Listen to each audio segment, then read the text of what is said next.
is to provide a platform for the African citizen and journalist to get the first-hand information on what is happening currently at the second ordinary edition of the Pan-African Parliament.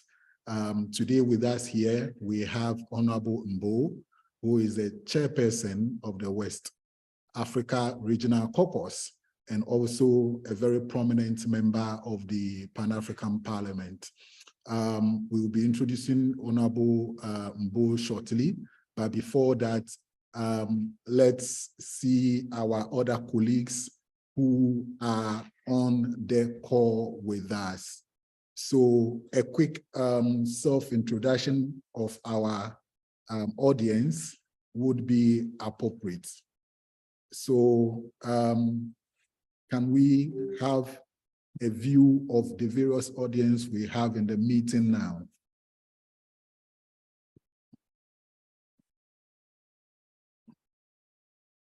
Okay, so Clement, can you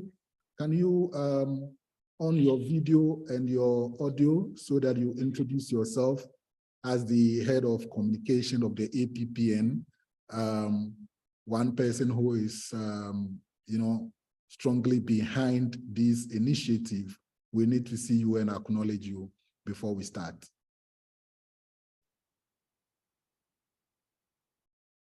Hello, Clement, can you hear me?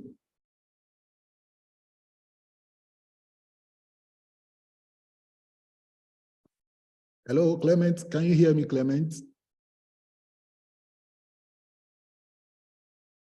Now, I also noticed that our other guests have not on their video.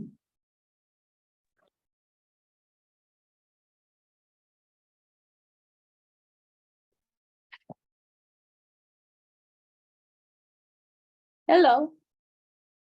Hello, everybody. I'm now here. Yeah, hello, Modesta. Modesta, can you hear me? Yes, I'm now here. Thank you for being patient. I was having connectivity challenges. Okay, thank you very much, Modesta. So it looks like we are having some initial challenges. Some of the guests that have joined have not enabled their audio, so they would not be able to hear the presentation, and we will also not be able to hear them during the question time. So we're trying to get their attention. So can the technical team try to reach out to the Kacho Joe Okon and Robert Magwaba?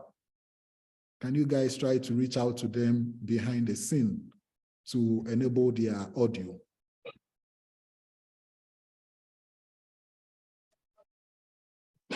Okay, so I guess we can continue with the program whilst the technical team reach out to our other participants to enable their audio. Okay, so my co-host for today's event is Modesta. So Modesta, let me hand over to you to introduce yourself and also our guest for today.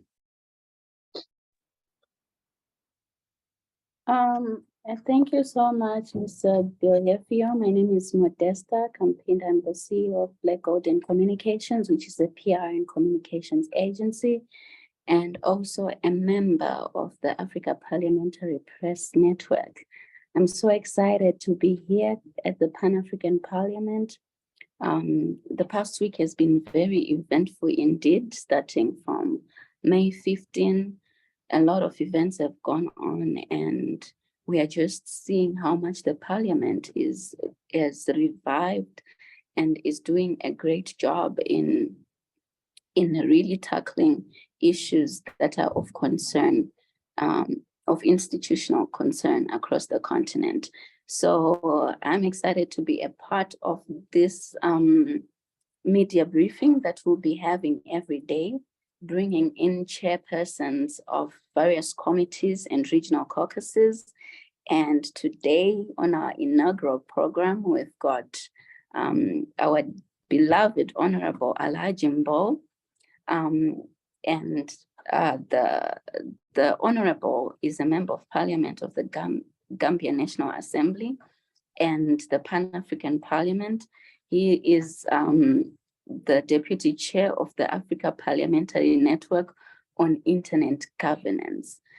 And also he is the Chairman of the West African Caucus, which is one of the 5 caucuses that represent all regions of continental Africa. So he is very hands-on, and if you may give me more minutes to just introduce him and read out his profile. Honorable Mbow is a highly accomplished individual with an impressive profile encompassing his political, parliamentary, and entrepreneurial endeavors. He serves as a member of parliament in the Gambian National Assembly, and he actively represents the interests of his constituents and contributes to the legislative process. As a dedicated public servant, he is committed to advancing the welfare and development of his country. In addition to his role in the National Assembly, Honorable Alhagie Mbow holds a prominent position in the Pan-African Parliament, which is, as you know, an institution that aims to foster unity and cooperation among African nations. This has demonstrated through his activities and influence in the PAP, his commitment to regional integration, collaboration of matters of mutual concern across the African continent. His expertise, of course, extends beyond politics and governance. He serves as the Deputy Chair of the Parliamentary Network on Internet Governance, highlighting his key interest in promoting the responsible and inclusive use of Internet in Africa. He has contributed to shaping policies and governance of the regional realm in alignment with the needs and aspiration of the African population. In addition, he is a member of the United Nations Multi-Stakeholders Advisory Group, which is a prestigious position that reflects his global engagement and involvement in critical international discussions.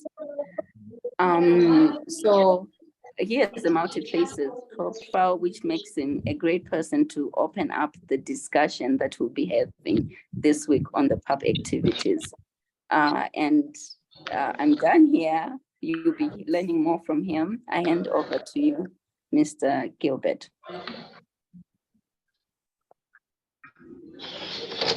Yeah, thank you very much, Modesta.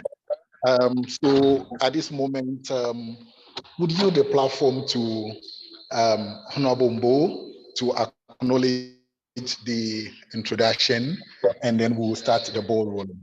Honorable Mbow. Yes, thank you very much, and good afternoon. Good evening, everyone, wherever you may be in this world. Like the host said, my name is Honorable Alhagie Mbow from the Gambia, Member of Parliament, and also a Member of Parliament in the Pan-African Parliament here in Johannesburg, South Africa, which is an AU organ. I'm glad to be here again, once again, to talk to the population, to talk to the people of Africa about the events or about the happenings that are currently taking place in our Parliament in Johannesburg, South Africa. And this year, actually, our team is like, acceleration of the African Continental Free Trade Area, and that we really need to push. And I think that's exactly why the African Union make it a team for this year, that's 2023. And again, the Pan-African Parliament being an AU organ is doing just that, just to ensure that we accelerate the adoption and all what is needed to ensure that we have this market in the continent that's going to be here to serve on the continent itself.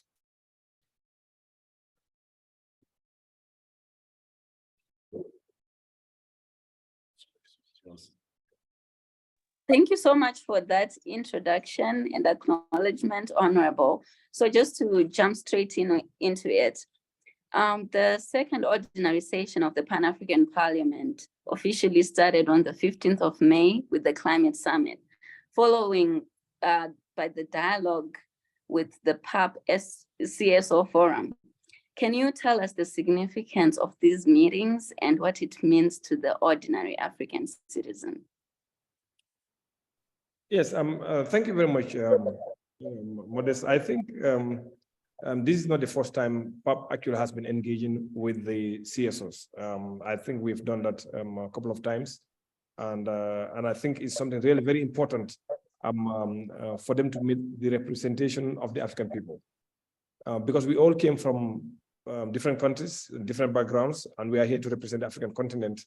And again, for them to come over here and then have a dialogue with the members of parliament, I think this is really excellent, and it goes to show that we are here to represent the voices of the African people, particularly the voiceless. So we are here for everybody.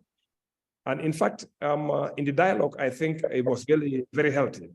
And they've mentioned, in fact, they came up with a resolution. In fact, we say they ambushed us because they came up with a resolution that we were not aware of. And I think so far, just perusing on the document itself, the few things I realized is really pertinent, and I think this is something we really need to do. Particularly urging members of parliament to ensure that we adopt, to ensure that we rectify, to ensure that we take into account the free movement of people across the African continent. You know, these are really very important. Again, if you look at the protocol to the treaty establishing the African community relating to the free movement of persons, right of residence, and the rights of establishment, you realize that actually 32 countries actually have signed, but we have only 4 that actually have ratified. You know, the ratification actually is an area that the members of parliament actually have to do before it becomes effective. So I think one of the resolutions they brought to us to look at, I think this is really genuine, and I think the members of PAP actually have a crucial role to play, especially when you are talking about the AFCTA, where we need to actually have people that actually are free to move from one country to the other, and where they can also have the right to to reside. I think this is really effective. You know, another area that did mention also is about the not only movement, but safe movement, free and safe movement of people into the African, from one African country to another African country. Again, if you look at the migration pattern that's actually going on in the continent, particularly in the Western Sahara and our West Africa itself, I think you are seeing something that's really very undesirable. And thinking also one of their demands is to ensure we have free, not only free, but also a safe, movement from one African country to another African country. And I think another one area also where we need to embrace silencing the guns. Last year and the year before, you've seen again some things coming up in Western Africa, things with the coup d'etats that we really don't want to see in the continent. So I think they're trying also to ensure that we silence the guns. So we continue to embrace that. And again, it's also, you see what's actually happening in Eastern Africa, in the Sudan. So also those things are things that really are not desirable in this continent at this point in time. I think we're trying to turn a corner where we can work together as Africans, where we create our own market, where we move products and services from one country to the other, where we trade among ourselves, which we think is the betterment of the African population. But having seen all what's happening in the Sudan, I think it's not something really that we want to see, and it goes to show that we really need to rethink some of the strategy we actually have. One will not give you solutions. So I think some of the things that they really want us to look at as members of parliament, I think they are really very genuine. And personally, I think I will support those things so far in terms of free movement of people, in terms of silencing the gun, and in terms of also that we embrace the Africa Free Trade Area that we really want to do. So I think they are coming and their resolutions are genuine, and I think this is something we really need to look at, being the representative of the African people. Thank you.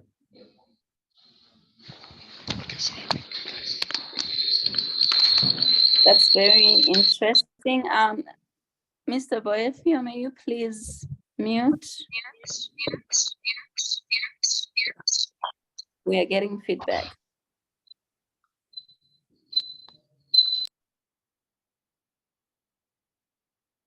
All right, I think it's done.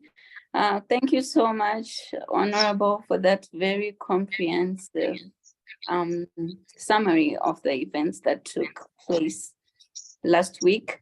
So I know you have already talked about takeaways from these meetings, and we are still getting feedback. Please, may you mute? In the same room? Yeah.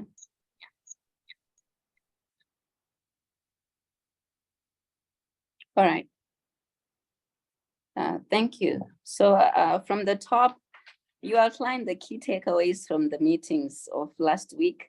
And going forward, how do you recommend that individual countries respond specifically to the outcomes of these meetings? We know that there were recommendations made, proposals submitted, and some documents signed probably. So, and we have delegations coming from each member state, 5 MPs. How would individual countries respond to all these concerns raised? In your experience as a chairperson and as a long-time member of the Pan-African Parliament, a new way that works? Exactly. Actually, what we agreed to do, because if you look at the resolutions they brought to us, are forced to accept, because it cuts across various committees. So now what we want to do is we want to take them one by one, and then refer them to each individual committees for them to debate in their committee and then come up with a recommendation. For example, if you're talking about issues dealing with the free movement of people, that goes to the Human Rights Committee. Then if you talk about areas of the African Continental Free Trade Area, again, that goes to the Trade Committee. And also, if you talk about, silencing the guns to embrace those areas, again, that may goes to, they call it a new committee like Peace and Security. So it goes to that particular committee. So I think it's in our own interest to give it back to the committees to interrogate those resolutions, come to us with recommendations so that we can have a holistic view of the entire document itself. And then the Parliament would come and then have their own resolutions based on really what was presented to us. And I think that is the best way right now. People see it differently, but I think at the end of the day, we'll agree on, because of these are fundamental for the continent, and these are issues that we really need to deal with now, so that Africa can move to the next level. Particularly when we are talking about peace and security, particularly we're talking about trade among our own countries. And I think this resolution were timely. One would have hoped that the parliamentarians were going to come up with their own resolutions, but I think they were moving faster than us, and I am sure our committees will do a good job in interrogating those resolutions and then make recommendations so that we can all agree and to have one resolution across the board. And then from there, we can go back to our own individual countries to ensure that we do what the resolution is asking for. All right, just on that though, Honorable, there has been complaints that the Pan-African Parliament, as we all know, has been running since 2004. And recently, since the election of the new Bureau, there's been a lot of reforms that have been implemented within the Parliament to make it more effective. So we know that for the past years, 2 decades or so that the PAP has been running, recommendations have been submitted, model laws have been done, but we see some crises getting worse and worse on the continent, and African citizens feel more and more isolated. So with the new PAP Bureau that was elected last year in June, and with the recommendations, with the reforms that are now in place, how do you think the Pan-African Parliament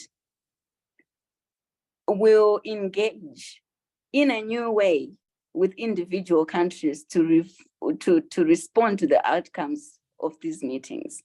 You told us in your previous response what has been done before, but African citizens online, as we engage where we are going from our member states, are saying that method hasn't worked. What's the new thing that you're doing? Yes, thank you. Caucuses. Yes, I think you've been really very straightforward in this, because again, you are right. PAP actually has been in operation since 2004. You are talking about almost 20 years, and many Africans actually believe that they are yet to see really real reasons why PAP was established, for various reasons. Again, you know, as far as we are concerned, right now we are just playing an advisory role. We really do not have the mandate to be making laws across the continent, now, which is one of the issues. You know, when the PAP was created, really it was, for example, a gradual process where countries actually can adopt, can agree to the protocol, Mbow protocol, for the establishment of the Pan-African Parliament, where we'll make laws for the entire continent. But again, still there are a lot of countries that actually have not signed. So which means the protocol itself that should give PAP the powers, the mandate to be able to legislate is still not yet done.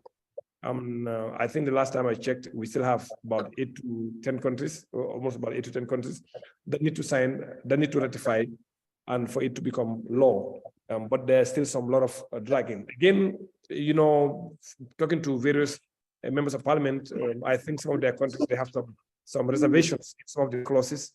And I think that's something really we need to look at individually and then see what we can do. And then you can sign with reservations. Oh, if you have issues with this, then you can make recommendations for those things to change, and then we move on. But fast forward, the new bureau, I think they're trying to also align themselves with the new reforms of the AU. That's really what they're working on right now. And the first thing we did as a member of the leadership now is to change our rules of procedure. Because our rules of procedure, again, for the past 10 years, it has not changed. And things actually are moving. So we thought it makes it really a lot of sense for us to change our laws to reflect the realities, the current realities of the organ itself. And we were successful in doing that in 2022, where we were able to change our rules of procedure that has not been amended for almost 10 years, but we were able to do that. One of the key areas actually is about the issue of rotating the leadership of the parliament itself, which a lot of people actually had a lot of issues about. We have a lot of countries also, they have a lot of problems with that. And I think now, it's very clear, the way we work, the way we elect our leadership is very predictable. Right now, we have the Southern Caucus that is taking the leadership of the PAP, as being the president or the speaker. And after their term, then comes the North Africa. And after North Africa also comes Eastern Africa, then Western Africa, and then Central Africa. So I think now it's very predictable, and these are actually codified into our own internal rules. So I think that's one of the first reform we have taken on our own, knowing some of the issues that we actually have. Another area we have started doing, which the new leadership is actually doing, is also working with the other EU organs. Again, PAP cannot work in isolation. PAP is an EU organ. We are responsible to advise, to do a lot of other things related to what the other organs are doing and giving feedback. So now what we are doing is we are actually extending our hand to other organs. One, to understand, to have a clear understanding about the roles and the responsibility of those organs, some of the issues they encounter, and where can PAP come in to actually also play their role to ensure that we resolve those issues. One particular organ that we work very closely with is like NEPAD, that we really work very closely for the past few years. Now we are beginning to have a better understanding about what they do. And then we're also working with other EU commissions, across the board, particularly also trade, that we are also working very closely, particularly the current session where we are working on this AFCTA, where are the roles of the parliamentarians, what can we do to ensure that we get the desired results of this continental market. So you see that there's a lot of changes actually beginning to happen, where we are getting to know what happens in the other organs, and also what can the parliamentarians actually do to ensure that we support the work of those organs or to support the work of other, commissioners across the continent. So I think we've started to turn a corner, and I hope we're going to continue to do that just to ensure that we all work together as one, African Union for the betterment of the African population. Thank you. Thank you so much, Honorable. That was very comprehensive, and I hope people will be following up on all the hopeful resolutions about the Pan-African Parliament that you have given us. So now, our colleagues from West Africa, I have some questions for you, and I'll hand over that part to a guy from West Africa, Ghana himself, Mr. Boyefio, to handle that part. Thank you so much for answering our questions. Thank you. Yeah, thank you, Modesta, for a good show and good moderation so far. Yeah, so Honorable, we want to hear what the West African Caucus has for us this year and how these plans would affect individual countries within West Africa. Yes, thank you very much. I think for the Caucus on West Africa, which is the West African region, I think we have a lot of plans that we want to do, particularly dealing with things of migration, and also another area of also the African Continental Free Trade area, which we think could be really very good for the continent, but more so of the West African people.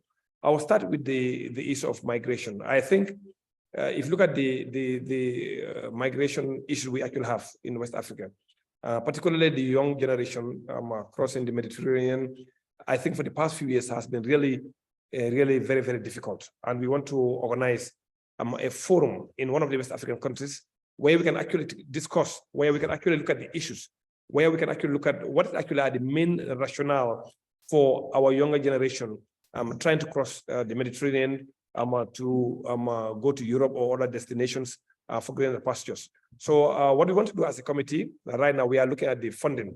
Right now is to gather all of us together in a country in West Africa to discuss issues dealing with migration.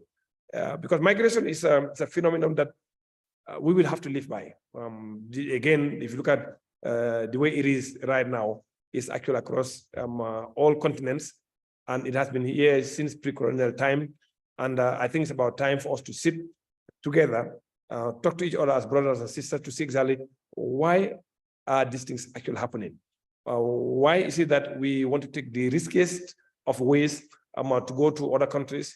And that's exactly what we want to do as a caucus. We are planning, in fact, we already have a budget. So we are looking for funding now to be able to sit in a particular country to discuss and then talk to all stakeholders that are part of these issues related to migration. Now, the other area also we wanted to also deal with, which is the second, is about this African Continental Free Trade area. If you look, I think across the continent, I think we are a little bit better in terms of free movement of people. Because again, for example, I can go to Ghana, go to Senegal, go to Bissau, go to Conakry without actually needing a visa. And I think the ECOWAS region is actually a model in Africa in terms of free movement of people. And I think we want to solidify that, and we also want to continue doing that. But also at the same time, what can we do together in West Africa to ensure that we trade more among ourselves? Gambia, Senegal, Gambia, Ghana, Gambia, Sierra Leone, we are trading, but we want to make it bigger. And to do so, also, I think there's an area that we really need to look at, which is the transport system, which is the payment system. And I'm very happy that the Pan-African payment and settlement system actually has been tested, and they use in West Africa, and we are told that they've tested between Ghana and Nigeria, which I think that's something we really need to do. As a former banker, it's very painful that somebody in Gambia wants to deal with somebody in Nigeria, but we have to use an intermediary bank outside the African continent. Some of the service charges, some of the commissions, etc., have to be paid to those banks to be able to move money from the Gambia to Nigeria, or from Gambia to Ghana, or from Ghana to Sierra Leone. So, and I think this particular payment system that is being developed by the African Union, being tested right now between in the ECOWAS region. I think we really want to know more. We really want to see what best we can do as parliamentarians to help support that venture.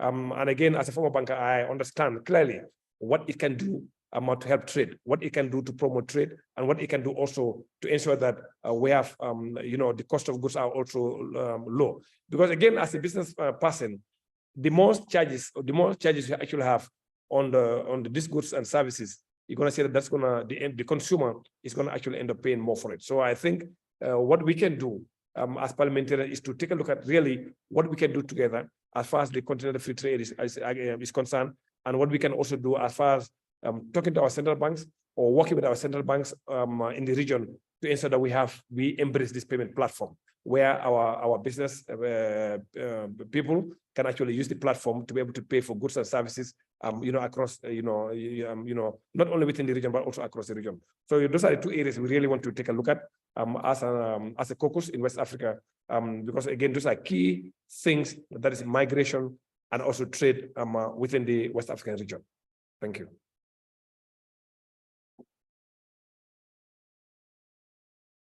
Thank you very much, Honorable Mbow. So this engagement is supposed to last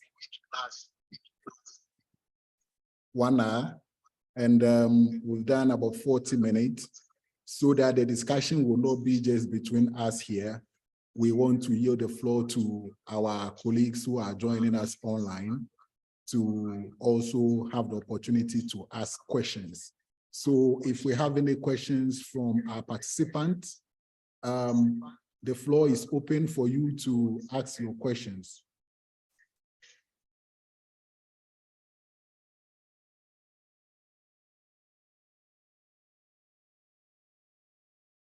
Hello, do we have any questions from our participants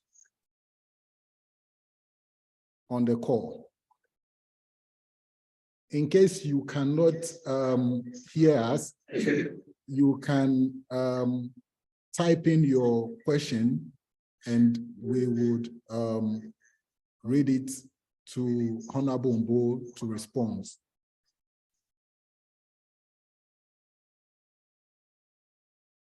Okay, Honorable, whilst we are waiting for our colleague online to ask their questions, let me find out from you. The various countries within the West African Caucus, now, how well are they able to implement some of the decisions that are taken at the regional level? How are we able to domesticate some of these decisions to have an impact on our ordinary citizens out there to feel being part of the Pan-African Parliament? Yes, thank you very much. Actually, I forgot to mention, but if you look at the Malabo Protocol relating to the Pan-African Parliament, that will give the PAP the mandate to be able to legislate across the continent. Most of the countries actually that have signed came from West Africa, like the Gambia, like Mali, like Senegal. They were actually among the first. In fact, if you look at it right now, more than 50% of the signatories actually came from West Africa. If I remember the last time, I think we got 7 out of the 12 that signed. I think we have 12 that signed, if I remember correctly. And out of those 12, seven of those countries actually came from West Africa. So which means we are really willing to work together, in a bigger setting like at the continental level, and we are ready also to work for the development of Africa. Now, if you look at the free movement protocol, for example, the protocol to the treaty establishing African community related to free movement of persons and right establishment. Again, when it was done in 2019, if I remember correctly, 32 actually signed instantly. And most of the West African countries actually also signed. And in fact, right now, as we speak, we have already Niger, Mali, that actually has ratified. We have 4 ratifications. And out of these 4 ratifications for the free movement of persons on the continent and the right to establishment, 4 countries actually have ratified, and I think two of them actually came from West Africa. So I think for us as West Africa, I think ECOWAS actually is a big example that actually allows us to work together. We are seeing that we are seeing the importance of actually coming together or working together and allowing the people to be able to move freely from the region. I think we know the importance, and I think, and that's the reason why some of these protocols actually and some of these treaties normally we are on top in signing them. So I think West Africa is actually in a very good position right now to ensure that we embrace this continental treaties and this where we can work together and for the betterment of the continent. So first, even with the members of parliament here, we have a very, very, very good relation, and we are ready to support one another just to ensure that we do these things for the benefit of all the African people. Okay. Thank you very much, Honorable Mbow. So we are still waiting for questions from our audience, our online audience. Apart from the speaker, we need anybody else. Hello. So we had, hello. Yeah, Modesta.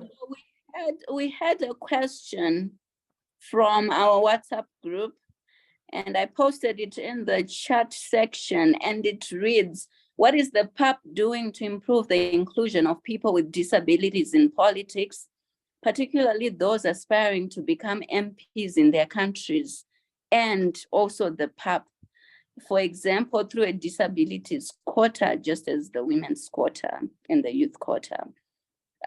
They went on to say there's poor representation and inclusion of people with disabilities in member states.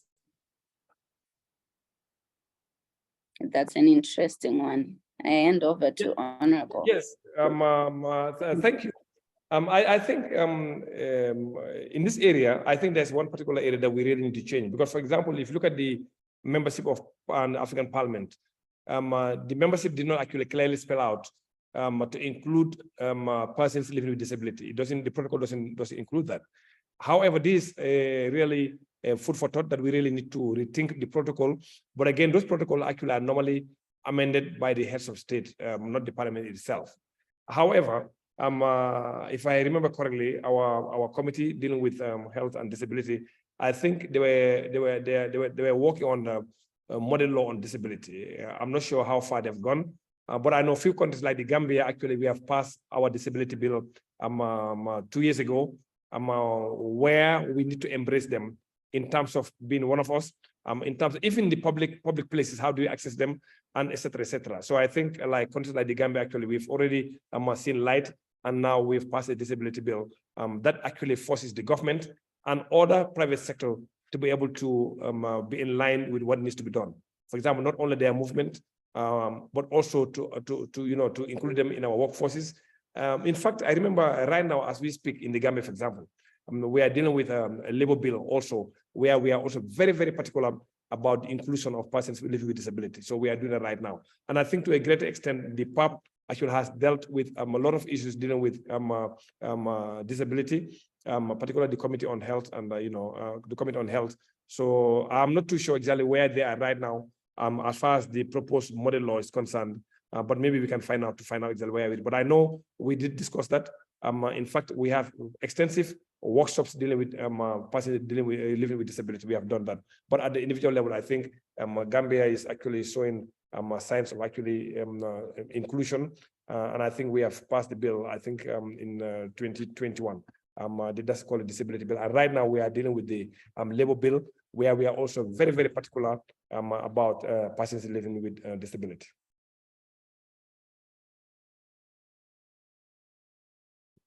Thank you, Honorable. Modesta, will you want to take the second question in the chat?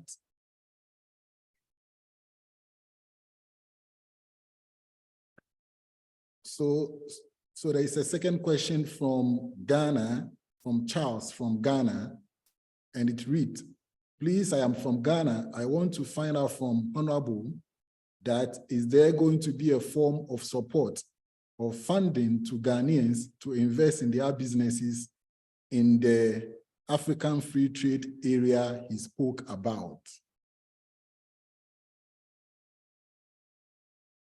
Thank you very much. I think that would be a really very difficult question to answer.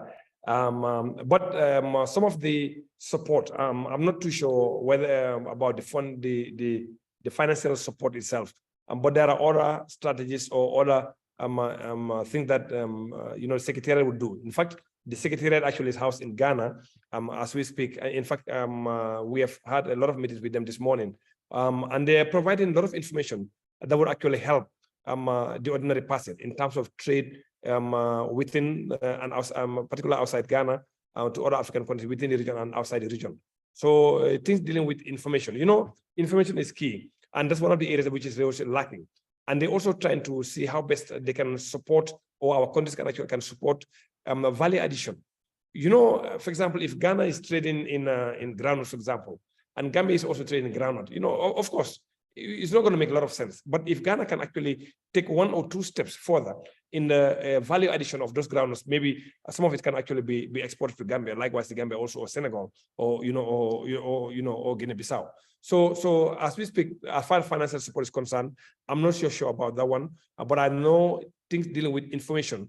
I'm trying to link up businesses. I think like a directory and stuff like that. I think we discussed that today, and especially in information sharing. So I think that one will be available where people actually can see people that are trading in a particular commodity or in a particular product or a particular service in one member state, and can also be linked up with another member state that really needs those services. So I think in terms of value addition also, at least to take a step, 1 or 2 more steps, that's going to make it more profitable. Because of, again, sending those raw materials, it itself alone doesn't generate enough funding or enough revenue for the business person or for the government or for the country as a whole. So we are encouraging countries to take another step or 2 in terms of value addition, so that they can actually generate more revenue from the particular product. But on the financial support, I'm not sure about that one. And that one we're going to leave in the hands of your own country to see what they can do. And I wish I was able to get a Ghanaian MP. They are here with us. Honorable Muntaga is here. Collins Dawda is here also, and then the Deputy Speaker. They're all around. So I wish they were a bit close to me that I would have asked them. But as far as financial support is concerned, I'm not sure about those ones for Ghana. But other information dealing with people that are in the other countries, or what you can trade with them. So I think this one will be available, and also to support the the free movement of those goods. So I think there's a lot that is actually going on right now, particularly at the Secretariat in Accra. There are certain protocols they also have to develop country by country. In fact, they are asking them to create like a caucus or some sort of a group of people dealing with the AFCTA, the ministries of trade in all our countries, so that they can be doing the they have the ISRT that's going on in the ECOWAS region. So I think I will leave it at that. But as far as the financial support is concerned, I'm not really very sure about that particular area. But other support in terms of the free movement, in terms of getting information, etc., yes, I think those ones are are in line with what they're trying to do right now. Thank you. Thank you very much, Honorable. So we are still waiting for questions from. Okay, so Clement, I see your hand. So kindly unmute and then ask your question. All right, thank you very much, Mr. Moderator. And thank you very much to our guest as well, Honorable Mbow. Thank you for all the revelations and things that you have said about the PAP and the West African Caucus. Now, what I want to find out is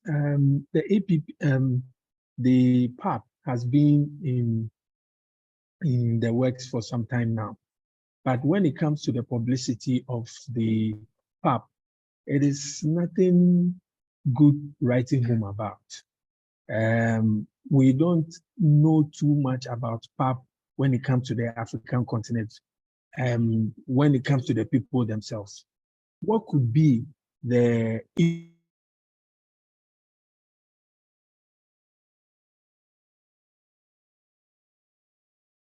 Hello, Clement, we are losing you. Hello, Clement. Clement, can you hear us? We are losing you.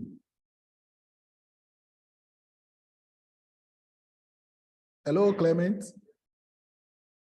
Okay, so Honorable Mbow, if I get Yes, the yeah, question yes. clear, I'm sure you have the drift of Yes, where it's exactly, going to. exactly, yeah. So maybe you can respond to that. Yes, thank you, Clement. I think your question is really right, and you are 100% correct. Previously, in fact, I can say many countries actually do not actually know PAP, including South Africa itself here. Because oftentimes when we go out for the past few years, you talk to people, they ask you where you're from. I'm Gambia, what are you doing here? I'm here to work in the parliament PAP. They were like, what is Pan-African Parliament? So even in South Africa here itself, that is an issue that most people actually do not know about PAP. Maybe the government, and those in the private sector, they have heard, but if you go to the ordinary person, who we are here for, actually do not really know PAP. And again, you talk about other countries also, the same thing. I'm sure if you go to the streets of Accra right now, and ask the Pan-African Parliament, I tell you, most people like, what is that?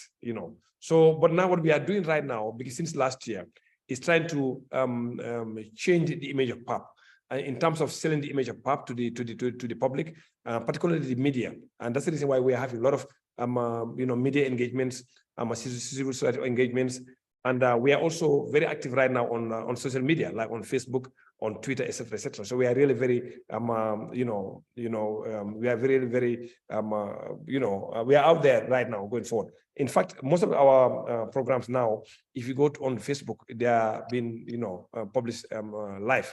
So, and again, that goes to show that we are doing something for the image of PAP, and also to ensure that people actually know that there's an African Parliament called the Pan-African Parliament. So we are doing all those things there. Now, another area we are also doing also to sell the name of PAP out there for people to know us also is to organize forums, organize committee meetings in different countries. For example, I've attended forums in Morocco that was actually organized by PAP.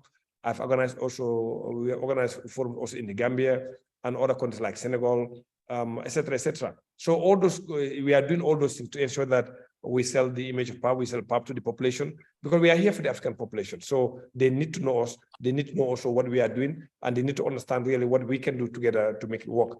And lastly, also, we also organize sessions in countries, for example. We have organized sessions in Egypt, we've also organized sessions in Kigali, in Rwanda, and this coming October, we'll be organizing a session in Uganda. So we are doing all those things that so that PAP cannot be stationary only in South Africa, but we go to country to country. And you know that wherever we go, we spend 2 weeks there or 3 weeks, of course, the population will know about PAP. So we have started doing that. And I'm sure one day, we may be in Accra with a very big session, so that the people of Ghana can know us and the people of East Africa also can know about what PAP is about and what PAP does for the African continent. Thank you. Yeah, thank you very much, Clement, for that question. And maybe in addition to what Honorable Mbow has indicated, this platform that we are availing to all of you today, which is the PAP, APPN PAP briefing, is also another opportunity to make the PAP more visible. And so we are very grateful to the Media Bureau of the Pan-African Parliament for the collaboration with the African Parliamentary Press Network to work collaboratively together to bring more visibility to the work of the Pan-African Parliament. And of course, like I indicated earlier on in my presentation, in the beginning of this show or briefing, every day we are going to have this virtual PAP briefing so that the people would have a feel of what is happening here. And it is also another way of making the PAP more visible to the African citizen. So let me check the chat box whether we have another message in there. Okay, we don't have any message from the chat box. Okay, so I've seen Joanne. Joanne, I've seen your hand up. Kindly unmute.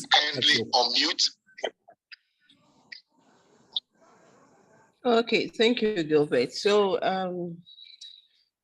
our speaker talked about climate change, but we also know that Africa is bearing the brunt of this menace. What is PAP doing apart from the meetings you've already had on it?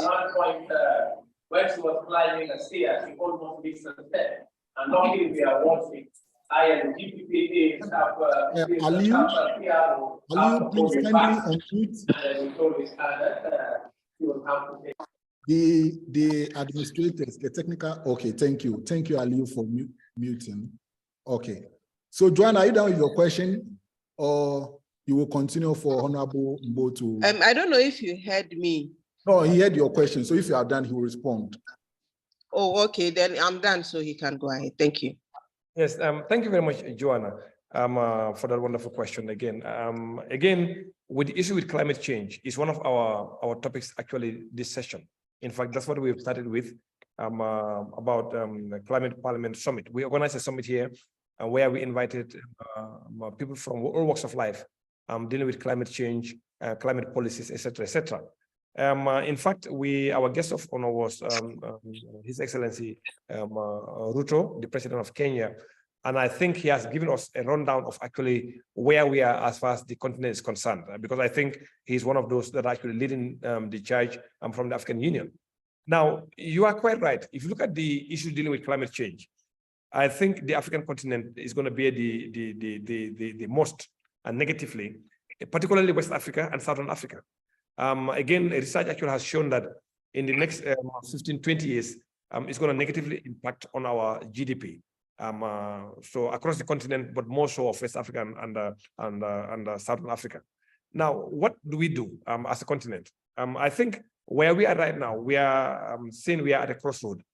Because if you look at the Paris Agreement that was signed in 2015, that actually details what we need to do as a not only as a continent but as a world body. You realize that a lot of the things that were agreed on in the Paris Agreement is not being done. Particularly the areas where they need to assist the developed countries, assist the developing countries. Because again, if you look at the issues, most of it actually came from developed countries, like these greenhouse gases, etc. It came from them. But then the impact is going to be felt by us. So in the agreement, if you look at it, you will see that there is some funding that they need to help the less developed countries, all the developing countries, in terms of mitigation, in terms of adaptation. But most of those funds actually are not forthcoming, or even if the funds are available, the criteria for us to access them is really very difficult. Now, what can we do now? You know, it's two things. Do something now and save us later, or do nothing and then face the repercussion. And I think now where we are, I think the African continent needs to start doing something on their own. For me, I'm of the firm belief that we must not depend or looking forward to getting those monies to help our countries. I think for me personally, I think there's a need for us to take a look at what we need to do as a continent. What can we do in terms of mitigation measures? What can we do in terms of adaptation measures, particularly food security? And then take a look at those things and then see how best we can put it in our own national budget to support climate. I think right now it's only Kenya that's actually showing something in their budget dealing with climate change, if I remember correctly. So I think other countries must follow suit.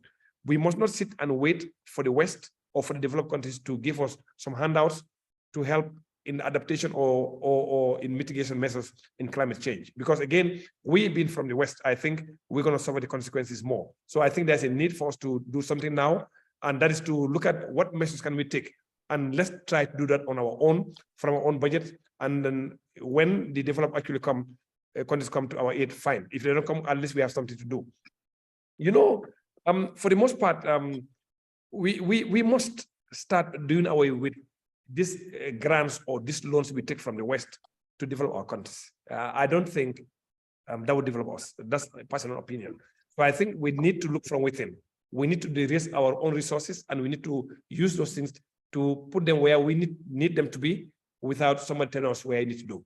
Because again, like they say, you can, buy the hand that feeds you, or the other saying is like one that plays the piper, who plays the piper, exactly. Yeah. So I think we really need to critically look at really what we need to do, taking into consideration Agenda 2063 and knowing fully that we have the youngest population in the world. So we need to build for the future. We must not take our future and mortgage it to the developed countries. Let's start from now. Let's look at what we can do from our own countries, no matter how small it is, in terms of climate adaptations, and in terms of mitigation measures, and we go from there. I don't think it's good for us to go every year, COP21, COP22, COP20, now we go to COP28. What exactly do we get? So I think now is time for action, but I think we need to stop the talking. So I think now the Parliament, especially PAP, has a very clear understanding about this climate change issues, things dealing with policies, and I think we need to do something now. And I think before we leave this session, we're going to come up with a resolution that we'll all take back to our own countries. But I am of the firm belief that we must start the work now and stop the talking. Going to all this climate COP 20, 21, 27, for me, it may not make sense because it's not giving the desired effects. So let's look at it from the African standpoint, come together with our own policies, come together with our own strategies, and fund them on our own. Thank you. Thank you very much, Honorable Mbow. And so if anyone has any question again, unfortunately, we cannot take it. This briefing is supposed to last for an hour, and we are exactly within an hour and some few seconds over. So Honorable Mbow, once again, we thank you for joining us for our first edition, and we are most grateful to hear from you and your understanding of the issues, which is ongoing here. Maybe I'll give my co-host the opportunity to have her last words, and then we'll wrap up for today and continue tomorrow. So Modesta.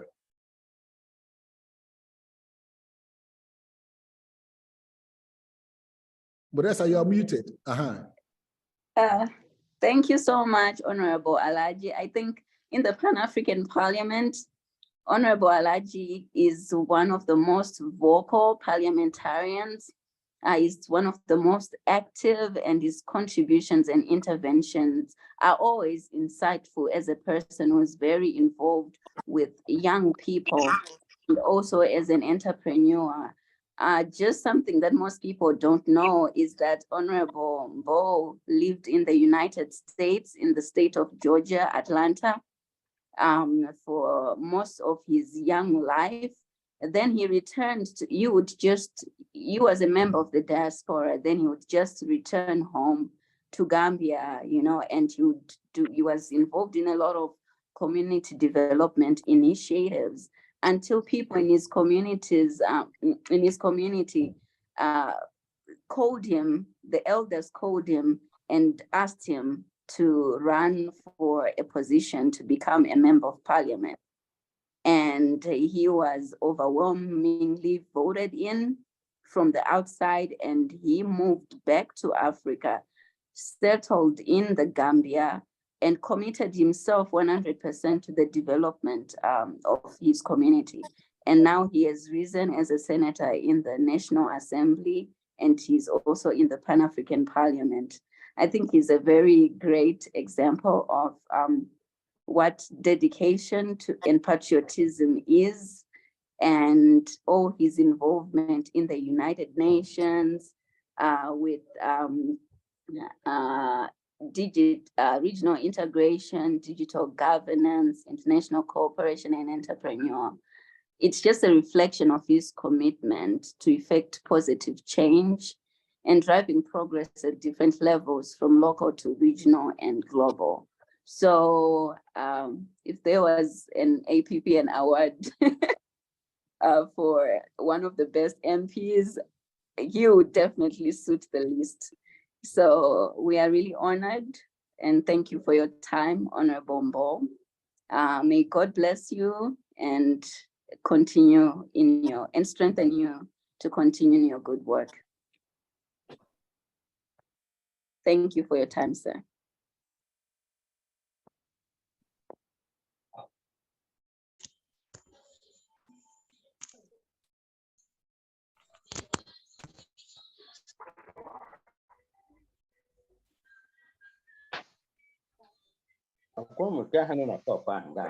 Hello? Are you there? So we have reached the end of our meeting. Thank you all. viewers and our subscribers who have joined us for this session, the first edition. Please follow us on our social media pages. The host, may you please share our social media links in the chat box so that people who are joining us can subscribe and follow up with activities. May you please share the details in the chat box.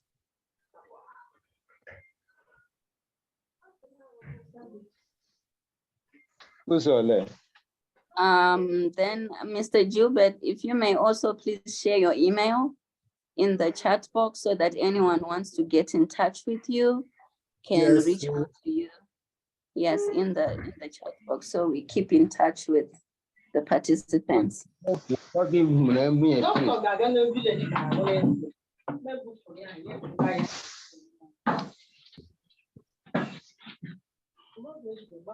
Okay, so my email now is in the chat box, and you are free to share any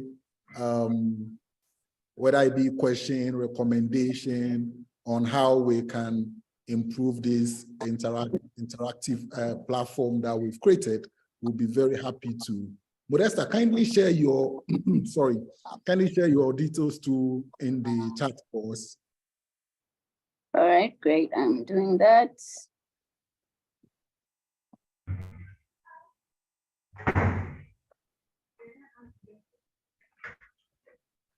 So we also have WhatsApp groups that anybody interested can also join. Let me share that. Okay. Whilst our co-host also share links to all our social media profiles. Yeah, so Clement and the comms team kindly share the very necessary handles. So for Twitter,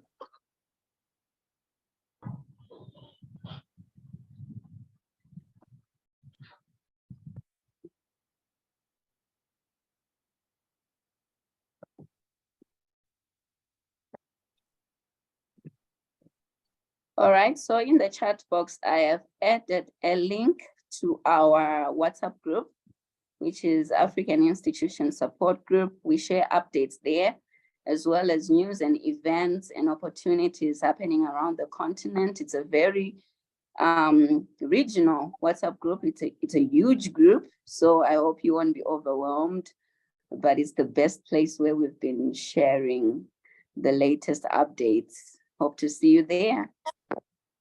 okay, thank you very much, Modesta. So we bring today's edition to an end, and we'll reconvene tomorrow. And we are going to advertise the time for tomorrow's engagement and our guests on our various social media handles. So it's bye from here. Bye-bye.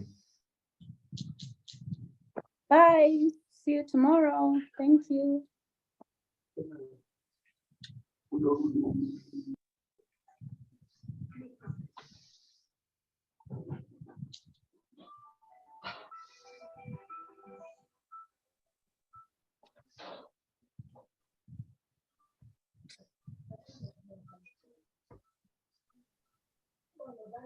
Ah? So you got a question?